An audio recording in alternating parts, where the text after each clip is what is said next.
이런 범죄는요, 보통 연인 관계인데 헤어진 후에 지저분해지는 관계. 또 여러분, 어플 만남. 하룻밤 잠자리를 하고 또 이렇게 연인이 됐어도 진정한 게 아닌 경우들이 좀 있어요. 그러다 보니까 나중에 끝날 때 되면 지저분하게 나오는 거죠.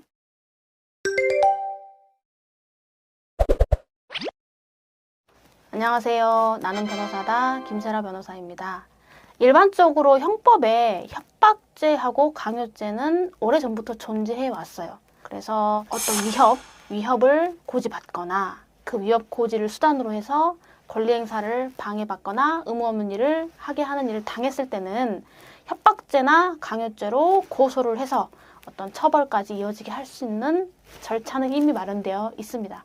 그런데 여러분, 좀 특이한 친구가 있어요. 그게 뭐냐면 우리 이렇게 성관계나 어떤 성적 욕망이나 성적 수치심을 유발할 수 있는 촬영물 있잖아요. 그게 성관계 동영상일 수도 있고 아니면 뭐 음부나 성기 사진이나 그 부분을 찍은 영상일 수도 있고 그런 어떤 성적 촬영물을 수단으로 해서 그것을 이용해서 협박하거나 강요하는 경우에 조금 더 가중처벌해야 되지 않나라는 필요성에 의해서 2020년경에 성폭력 범죄 처벌 등에 관한 특례법에서 촬영물 이용 협박죄, 촬영물 이용 강요죄라는 별도의 가중처벌 규정이 신설되었습니다.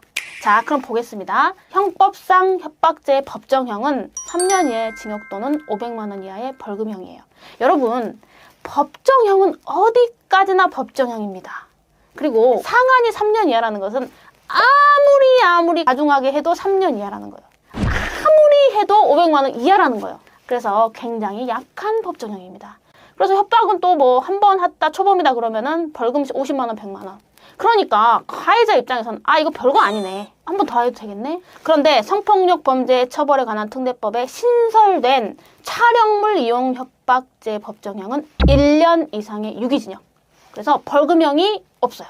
그리고 하한이 1년이기 때문에 1년 이상, 물론 뭐 장량 감경 될 수 있겠지만 어쨌든 1년 이상 유기징역이 나오고 초범이라도 벌금형이 나올 수가 없고 무조건 집행유예 이상은 나옵니다. 그러니까 한 번은 그랬을지 몰라도 두 번째부터는 실형 나올 수 있다는 거예요. 그리고 이렇게 촬영물 이용 협박은 기본적으로 죄질이 상당히 불량합니다. 그것만 한 게 아니에요. 일단 촬영 자체는 동의에 의했더라도 배포하는 자체가 또 다른 성폭력 범죄 처벌에 관한 특례법상 촬영물 제공죄에 해당할 소지도 있고 여러 가지 뭐 범죄가 경합으로 성립합니다. 그리고 형법상 강요죄 법정형은 5년 이하의 징역 또는 3천만 원 이하의 벌금형이에요. 그런데 촬영물 이용 강요죄 법정형은 3년 이상의 유기징역입니다. 그래서 벌금형은 절대로 선고될 수가 없다. 아무리 봐줘도 초범이어도 집행유예 이상이 나오고 초범이어도 여러 가지 상황과 경중을 봤을 때 실형 선고까지 충분히 가능하다. 그래서 성적 촬영물이나 성적 그런 복제물을 수단으로 해서 협박이나 강요를 당한 경우에는 반드시 고소를 하실 때 이 성폭력 범죄 처벌에 관한 특례법으로 죄명을 잘 적어서 하셔야 합니다. 이런 거 있어요, 여러분. 이런 범죄는요, 보통 연인 관계인데 헤어진 후에 지저분해지는 관계. 또 여러분, 어플 만남. 요즘 어플로 이성을 만나는 분들이 많아요. 근데 그런 것들은 이제 하룻밤 잠자리를 하고 또 이렇게 연인이 됐어도 진정한 게 아닌 경우들이 좀 있어요. 그러다 보니까 나중에 끝날 때 되면 지저분하게 나오는 거죠. 최근 판례 하나 있는 거 제가 간단하게 소개해 드릴게요.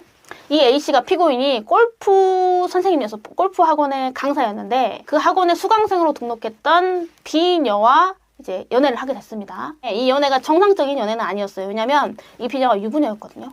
둘이 좋아서 사귀었을 때 성관계 영상도 촬영을 하고 나체 사진도 촬영한 촬영물이 있었던 것 같아요. 근데 이제 둘이 좀 뭔가 사이가 틀어졌나 봐요. 틀어지고 나니까 이 골프 강사 피고인 A씨가 돌변을 해가지고 자기가 가지고 있던 성관계 영상, 나체 사진 이런 거를 시어머니한테 보내고 남편한테 보냅니다.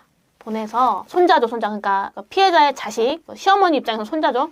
손자 학교 어디 다니는지 다 안다. 내가 이제 이거 손자한테 찾아가겠다라고 하면서 문자 메시지로 그런 거를 보내. 그게 바로 성적 촬영물을 이용한 협박죄에 해당합니다. 근데 그 다음에 사실 봐봐요. 이 골프 강사가 왜 이런 행동을 했겠어요? 돈을 요구한 거예요. 돈을 주면은 내가 이거 안 하겠다. 돈 안 주면은 손자 학교 내가 어딘지 아니까 내가 찾아가겠다. 손자한테도 이거 보내겠다. 돈 보내라, 1억 보내라. 돈 보내면 그만하겠다. 이렇게 이제 메시지를 보내게 돼요. 이제 요거 손자한테도 보내겠다. 여기까지만 했을 때는 촬영물 이용 협박죄예요.